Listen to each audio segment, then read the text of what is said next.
Isa kami sa pamilya na masasabi natin hindi naman naghihirap, nakatira kami sa isang hindi naman mamahalin subdivision, may negosyo kaming mag-asawa na mga buy and selling. May naman na rin ako sa aking mga magulang ng mga paupahan na apartment, kaya masasabi ko na kontento na kami sa buhay. Halos wala na kami hihilingin pa, pero hindi pala totoo na kahit may financial stable kayo, ay masaya na kayong mag-asawa. Meron kasi kaming kulang na hindi ko maibigay ang kaligayahan ng asawa ko. Hindi ko kasi siya mabigyan ng anak, nangyari ito noong 43 years old ako. Ang aking asawa ay mas bata sa akin ng 11 years sa edad na 32 ng asawa ko. Nag-aalala na kami na baka hindi magkaroon ng anak. Sa ilang taon kasi namin pagsasamang mag-asawa, hindi kami biniyaya ng anak. Dahil nga dyan minabuti naming na magpakonsulta sa doktor at doon nga namin nalaman na ako ay may diferensya. Lumapit din kami sa mga espesyalista para sa artificial insemination.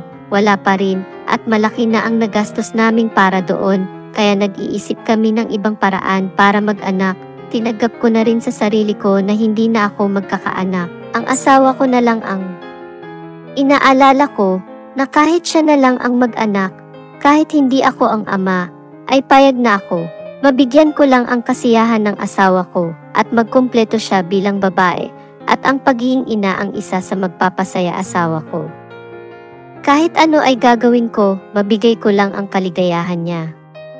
Kahit na masakripisyo pa ang sarili kong kaligayahan, si Nena ay nakilala ko sa isang probinsya na dinaluhan ko na may fiesta. At isa ako sa mga judges doon sa binibining barangay na inorganisa ng aking kumparing konsehal. Isa si Nena sa mga kandidata noon na talagang mapapahanga ka sa ganda. Bukod kasi sa maganda ang hubog ng katawan, maputi ito at matangkad. Kahit laki sa probinsya, wala ka na makikita na bakas na siya isang probinsyana. Malalaman mo ang lang ito kapag nakausap mo na siya. Dahil sa accent ng local dialect nila, si Nena ang first runner-up noon. Pagkatapos ng okasyon noon, pinakilala kaming mga judges sa mga kandidata at nagkataong kamag-anak pala ng kumpare ko si Nena. Medyo malayo nga lang, pumunta din kami doon sa bahay ni Nena ng araw ng fiesta ay nakikain kami doon. Doon ko rin nakita ang kalagayan ng buhay ng pamilya ni Nena, si Mang Pedring ang kanyang ama, na isang magsasaka at si Aling Rosing na asawa niya. Ang kasama niya sa pagtatanim ng palay, meron din 3 pang kapatid si Nena na mas bata sa kanya. Bakas din sa mukha at balat ng ama ni Nena ang hirap ng buhay sa bukid. Maging ang kanilang bahay ay makikita mo talagang kulang sila sa kagamitan. Pero napakabait ng mga magulang niya sa kabila ng kapos sila sa buhay. Pagdating ng fiesta ng kanilang baryo, ay talagang pinaglalaan nila. Sa katunayan nga, marami silang handa na pagkain, may katay pa na baboy. At kahit hindi nila kilala ay pinapapasok nila at pinapakain. Doon ako labis na humanga sa pamilya ni Nena. Kulang man sila sa material, pero sobra-sobra naman ang kanilang kaibigan at kita mo sa mga mata nila ang tuwa at saya, Sir Rafael. Sa loob ng 1 taon namin, pinaghahandaan ang fiesta dito sa amin bilang pasalamat na rin sa aming patron. At para sa masaganang ani, ang kwento sa akin ng ama ni Nena, pero napansin ko rin na parang iba ang itsura ni Nena sa kanyang mga kapatid. Maging sa kanyang mga magulang, kaya pabiro ko na sinabi na buti pa si Nena hindi maitim kahit na dito siya sa probinsya. Habang nagbibiruan kami ng bunsong kapatid ni Nena na si Roel, na siguro mga 10 taon lang iyon. Sa narinig ng nanay Nena na si Aling Rosing, napatingin siya sa akin. Akala ko magagalit, pero hindi naman at sinabi sa akin na si Nena pala ay ampon lang nila. Anak daw ito ng kaibigan niya, noong nagtratrabaho pa daw siya sa Maynila. Nakilala niya daw ang ina ni Nena dahil sa magkapitbahay ang amo nila noong sa Maynila. Habang nagtratrabaho sila bilang kasambahay, nagkaroon daw ng relasyon ang kaibigan niya at amo nitong lalaki at nabuntis ito. Pilit daw pinapalaglag ng amo ng kaibigan niya si Nena. Pero hindi daw ito nalaglag, kaya nalaman ng amo nitong babae ang relasyon nila ng asawa niya, kaya galit na galit ito. Pero para daw makaiwas sa eskandalo, pinatira pa rin daw ang nanay ni Nena sa bahay ng amo. Hanggang sa manganak ito, pero nang makapanganak daw ito, pinapalayas na sila doon sa mansyon. Pero hindi naman daw makaalis ito dahil wala naman mapupuntahan, hindi rin ito makauwi ng probinsya. Dahil may asawa rin ito doon. Kaya raw iniwan sa kanya ang batang si Nena at umalis na ito sa mansion. Simula noon ay hindi na niya nakita pa ang tunay na ina ni Nena, kaya nang umuwi siya ng probinsya, dinala niya ito. Hanggang sa makilala niya ang asawa niyang si Mang Pedring at itinuring na nilang tunay na anak si Nena. Kaya rin daw maputi at matangkad si Nena dahil namana nito sa ama ang kulay nito. Half Spanish raw ang ama ni Nena. At may posisyon ito sa isang malaking kumpanya noon sa Metro Manila, lalo pa. Ako humanga sa mag-asawang Aling Rosing dahil sa kabila ng payak nilang pamumuhay sa probinsya. Ramdam ko at kita ko sa mga mata nila kung gaano nila kamahal ang mga anak nila, lalo na si Nena na kahit hindi nila tunay na anak.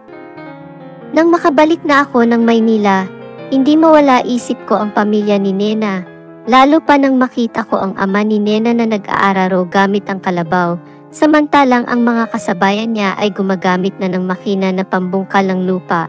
Sa totoo nakakaluwag naman ako sa buhay at sa edad ko noon na 31, may maayos na ako na kalagayan sa buhay.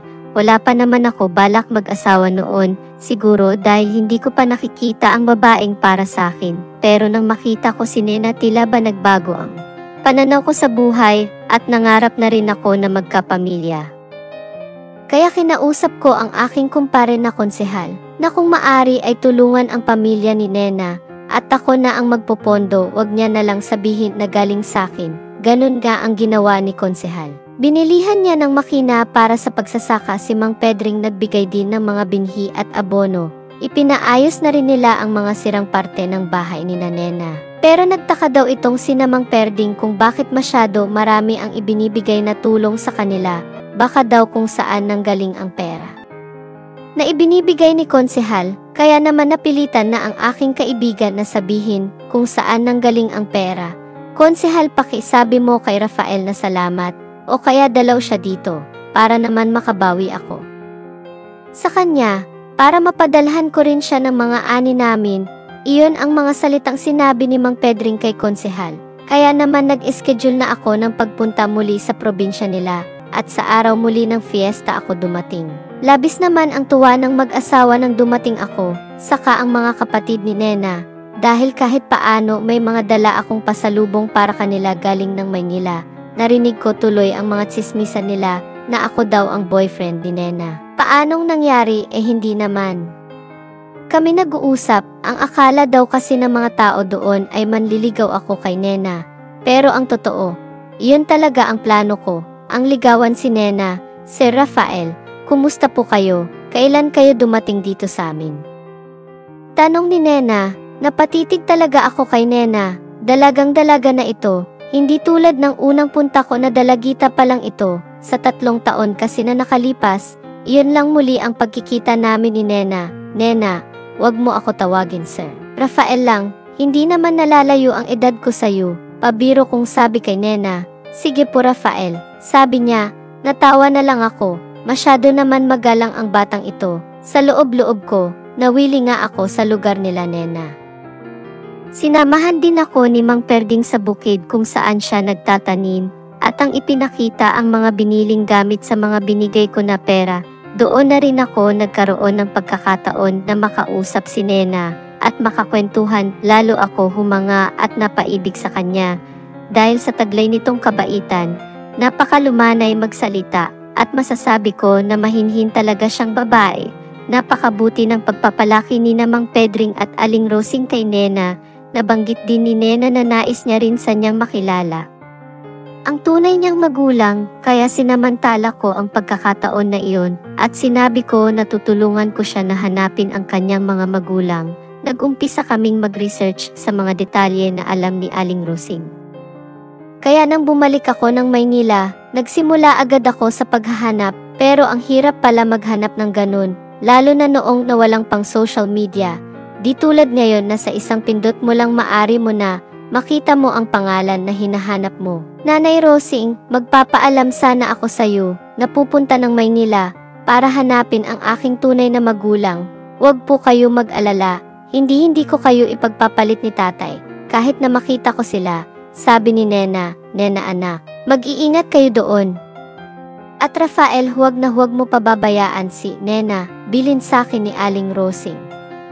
Opo nanay, ang tugon ko sa kanya, na noon ay magkasintahan na kami ni Nena, at isasama ko si Nena sa Maynila, para hanapin namin ang kanyang mga magulang at ayusin na rin namin ang mga papeles para sa kasal namin.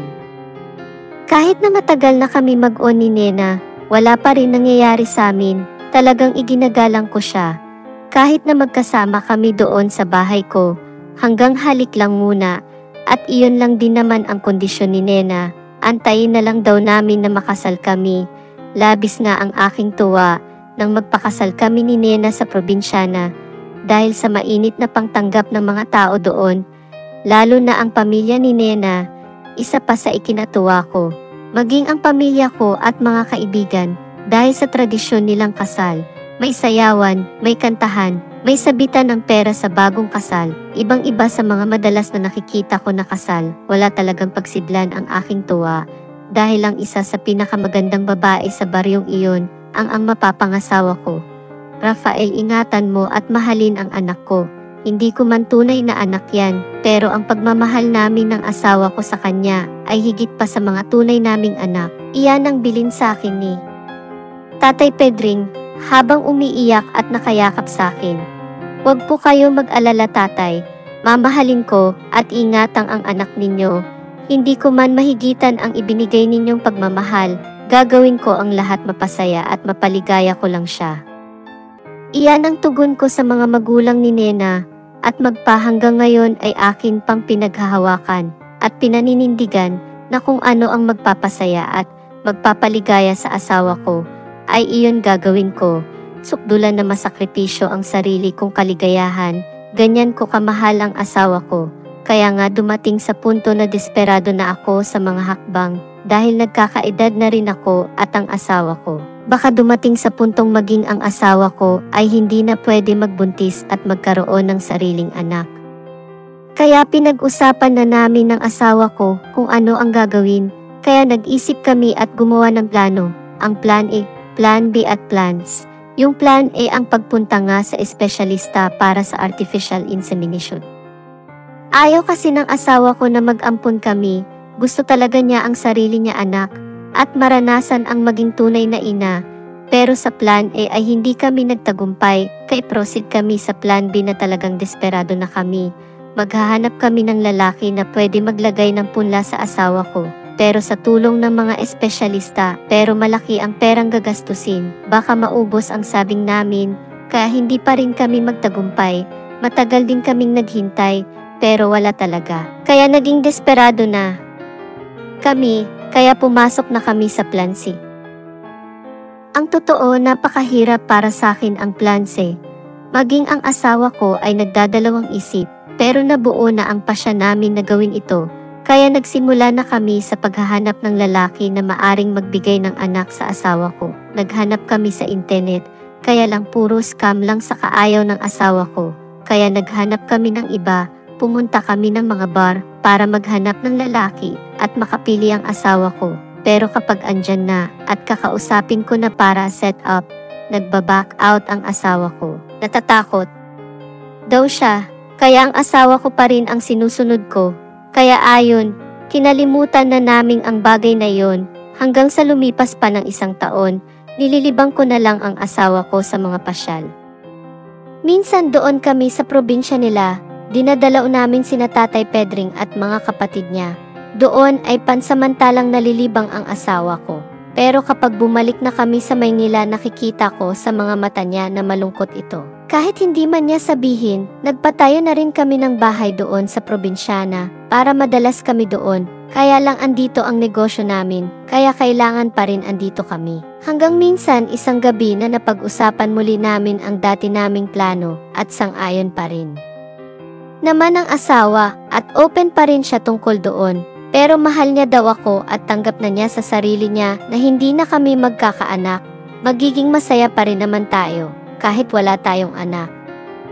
Pero parang pilit ang sabi ng asawa ko At kita ko sa mata niya na inuunawa lang niya ang kalagayan ko. Hanggang sa minsan may isang malakas na bagyo ang dumating, as in literal na bagyong malakas. Maging ang mga puno sa bakuran namin ay nabuwal. Ang iba't parte ng bubong ng bahay ay nasira. Maging ang negosyo naming ay naapektuhan. Pero ang inaakala namin bagyo na sumira at nagpalugi sa negosyo namin, ay iyon din pala ang susi para matupad ang pangarap ng asawa ko na magkaroon ng sariling anak. Paghupa ng bagyo at malakas na ulan, naiwan ang mga kalat at debris na nasira lalo na sa bahay namin. Kaya naghanap ako ng tao na gagawa at maglilinis sa mga kalat. May nirekomenda sa akin ang kaibigan ko na karpintero, si Mang Pablo. Itinuro ko kay Mang Pablo ang mga gagawin, pero sabi ni Mang Pablo, medyo matagal na gawaan yan, saka kailangan natin ng dagdag na tao. Okay lang Mang Pablo, basta kailangan sa loob ng 1 linggo, matapos yan, para makapag-open na ulit kami ng negosyo. Kinabukasan may kasama nga na 5 tao si Mang Pablo, at sinimulan na nila ang paggawa.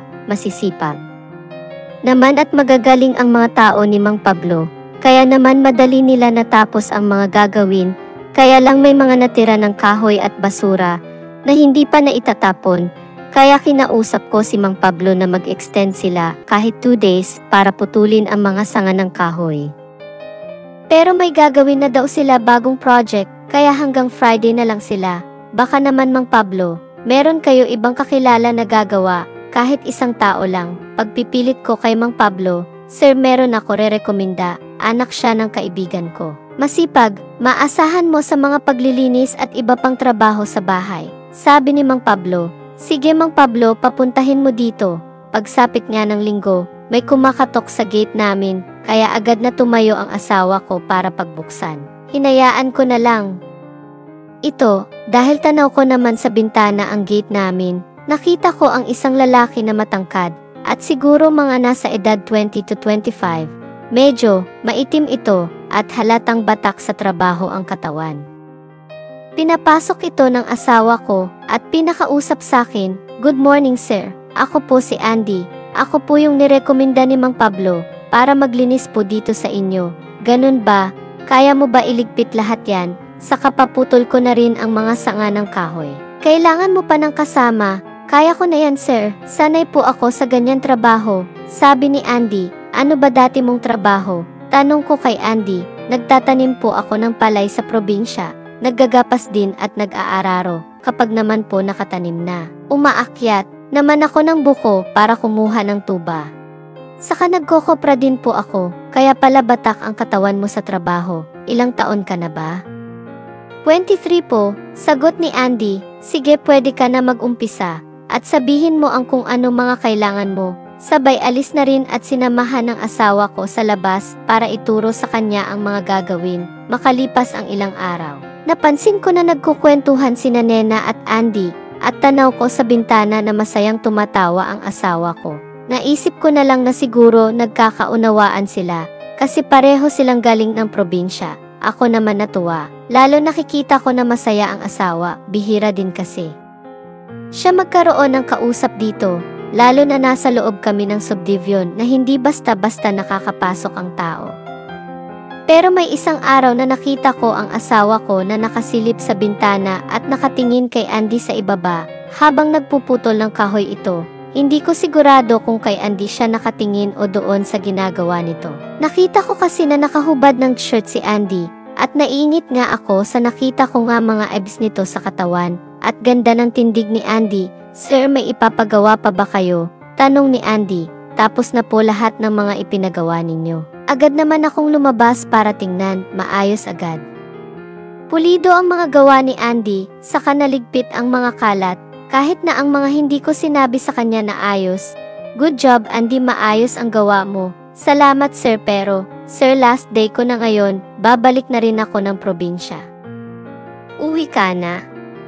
tanong agad ng asawa ko kay Andy. "Opo ma'am, nakikituloy lang kasi ako doon kina Mang Pablo. Nahihiya naman ako na tumagal doon. Kapag may papagawa ulit kayo, patawag ninyo na lang ako. Yung bandang likod, doon sa may dirty kitchen, may aayusin pa doon, di ba?" sabi ng sawa ko. "Oo nga, doon Andy. Saka kung nahihiya ka doon kina Mang Pablo, dito ka lang muna, may ekstrang kwarto doon, para naman may kasama kami dito.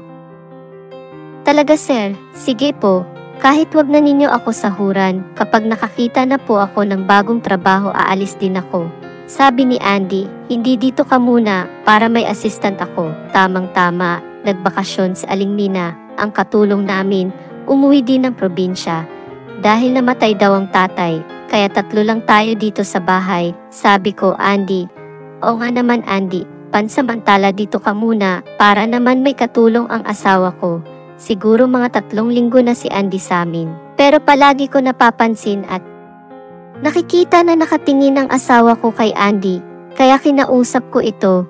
Dahil open naman kami ni Nena sa isa't isa, tinanong ko siya about kay Andy. Nena, napapansin ko, madalas ka nakatingin kay Andy. Pabiro kong tanong sa kanya, humahanga lang ako sa kanya, kasi ang galing niya magawa, saka mabait siya, saka nakaka-relate ako sa kanya, dahil alam mo naman na pareho kaming laking probinsya. Dagdag pa ng asawa ko. Doon ko nga nakita ulit na masaya ang mga mata ng asawa ko, dahil doon ko muling naisip ang dati naming plano, ang Plan C. Neng, naalala mo pa ba yung plano natin, yung Plan C? Tanong ko sa asawa ko, bakit meron ka na ba nakita? Wala pa man. If meron lang okay ka pa.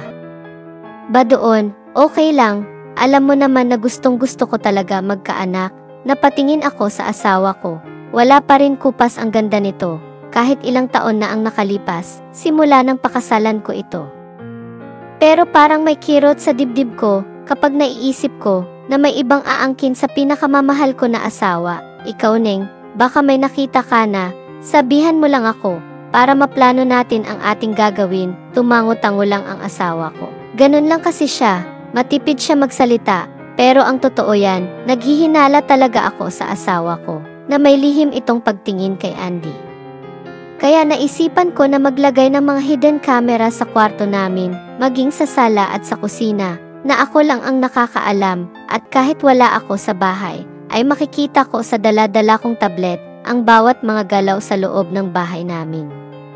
Doon ko nga nakita na lihim na tumitingin si Andy sa asawa ko, kapag nakatalikod ito. At si Nena rin, ay pasulyap-sulyap din, at minsan masaya silang nagkukwentuhan, na parang mga tropa lang. Dahil doon, naisip ko na ito na ang gawin namin ang Plan C. Si Andy ay sakto sa karakter na hinahanap ng asawa ko, kaya muli kong kinausap ang asawa ko tungkol dito. Pero hindi ko sinabi na nakikita ko sila sa mga CCTV kinabit ko. Sinabi kay Nena na si Andy ay pwedeng maging ama ng anak natin. Medyo nagulat naman si Nena, pero nagtanong siya na papayag, kaya papaano natin gagawin? Ikaw na ang bahala, sabi ko sa asawa ko, tutal minsan kayong dalawa lang naman dito. Pero nagtanong muli sa akin ang asawa ko na, totoo na ba talaga ito? Baka naman napipilitan ka lang. Agad ako na tumugon na, matagal na natin na gustong magkanak. Baka ito na ang pagkakataon na hinihantay natin, alam mo naman kung gaano kita kamahal, kung ano ang magpapaligaya sa'yo. Ay maligaya din ako, sabay yakap ko at halik sa noo sa asawa ko. Andy, aalis ako. Mga 2 days ako nawala, si Mamu bantayan mo dito. Ang gate lagi mo ilok. May asikasuhin lang ako na negosyo sa Cebu. Pagbibiling ko kay Andy, sinadya ko talaga na sabihin kay Andy, para alam niya na wala ako at makagawa ng paraan ng asawa ko. Lumipad nga ako papunta ng Cebu. Pero nakamonitor ako sa mga CCTV na kinabit, parang normal lang naman, nagbantay ako baong araw. Wala naman ginawa ang asawa ko, maging si Andy, kahit na nakikita na niyang parang inaakit siya ni Nena. Tumatalikod lang ito at hindi lang pinapansin, kaya hinayaan ko na lang muna, naka-record naman lahat. Replay ko na lang, may kakausapin kasi ako na tao. Ganun nga lagi ang nangyayari, minsan hindi na ako nakakamonitor. Kaya hinayaan ko na lang. Tinatanong ko na lang si Nena, kapag dumarating ako, kung anong nagyari, sasabihin niya, wala daw.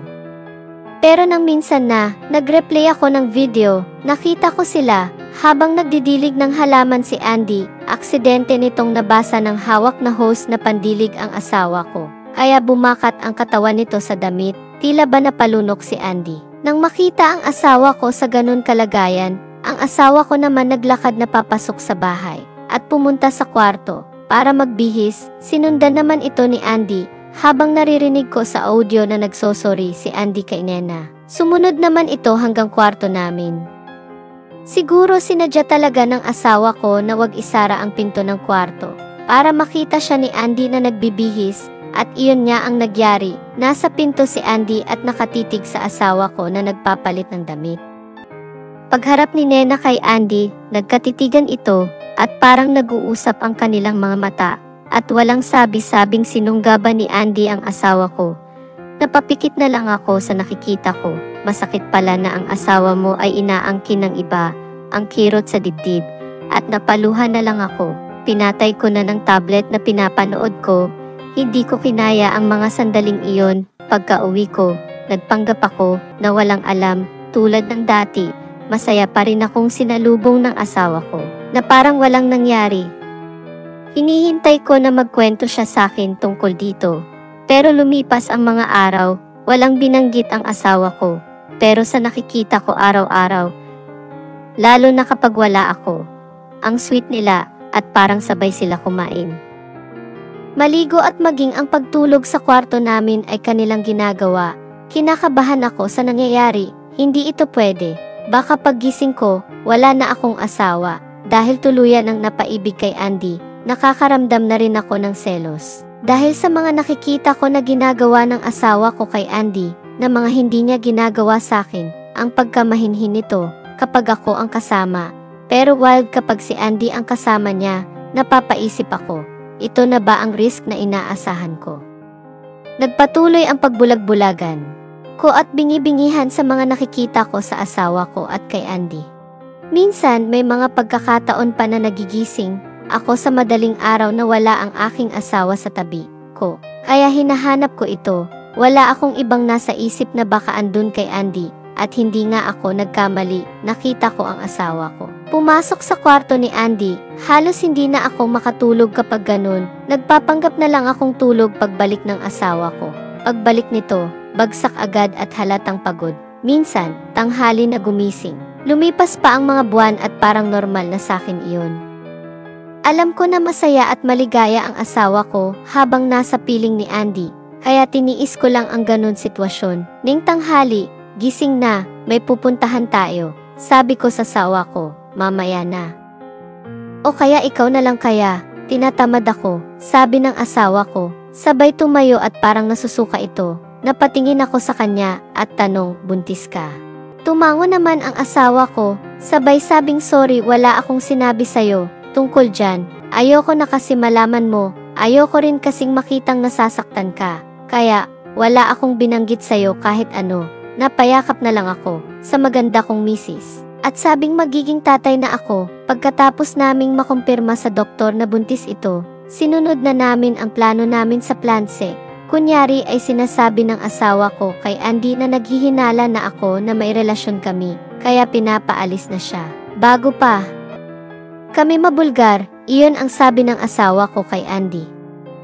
Uwi ka lang sa probinsya nyo, sabi pa ng asawa ko, kalimutan na natin ang mga nangyari sa atin at pakiusap ko sa'yo na wala sana makaalam nito kahit sino. Sumang-ayon naman si Andy sa mga sinasabi ng asawa ko. Sabay binigyan niya pa ng pera na maari niyang paumpisa ng negosyo. Sa probinsyana nila, Sir Rafael, magpapaalam na po ako, uuwi na po ako ng probinsya. Paalam ni Andy sa akin, isang araw matapos kausapin ng asawa ko si Andy. Kunwari ay wala akong alam at sinabi ko, bakit bigla naman ang pag-alis mo? Nagdahilan naman si Andy na may emergency daw sa probinsya nila at baka raw, hindi na siya bumalik pa. Binigyan ko rin ng pera ito na, kunwari ay bonus niya dahil sa matapat niyang paglilingkod sa amin ng asawa ko. Labis ang pasalamat nito sa akin. At hindi makatingin ang diretsyo sa mga mata, na tila ba nakokonsensya sa mga ginaw nito, sa loob-loob ko, hindi lang alam ng taong ito, na alam ko at kitang-kita ko, kung paano at ano ang ginawa niya sa asawa ko, pero lihim din ako na nagpasalamat sa kanya, pero dahil iyon nga ang plano, dapat iyon ang masunod para maging success ang pangarap ng asawa ko na magkaanak kami. Makalipas nga ang ilang buwan lumobo na ang tiyan ng asawa ko. At pina-ultrasound naming at laking tuwa ng asawa ko nang malaman naming kambal ito at isang babae at lalaki. Walang pagsidlan sa tuwa si Nena bawat araw, kaya ang plano naming ay tuluyan na naming sinunod. Lumipad kami papunta sa ibang bansa. Para doon manganak si Nena, doon na rin namin papalakihin ang kambal namin. Hindi rin sinabi ni Nena kay Andy na nabuntis siya nito dahil ito ang napag-usapan namin upang sa ganun pagdating ng panahon, wala kaming maging problema. Sa ngayon, andito kami sa ibang bansa at 5 taon na ang aming anak. Ang lihim namin ng asawa ko na ginawa sa Pilipinas ay tuluyan na naming linimot dito. At masayang-masaya kami sa piling ng mababait at makukulit na bata. Nalalong nagpapasaya sa pinakamamahal kong si Nena. Maraming salamat po at itago na lang ninyo ang aking pagkakakilanlan. Nagpapasalamat, Rafael.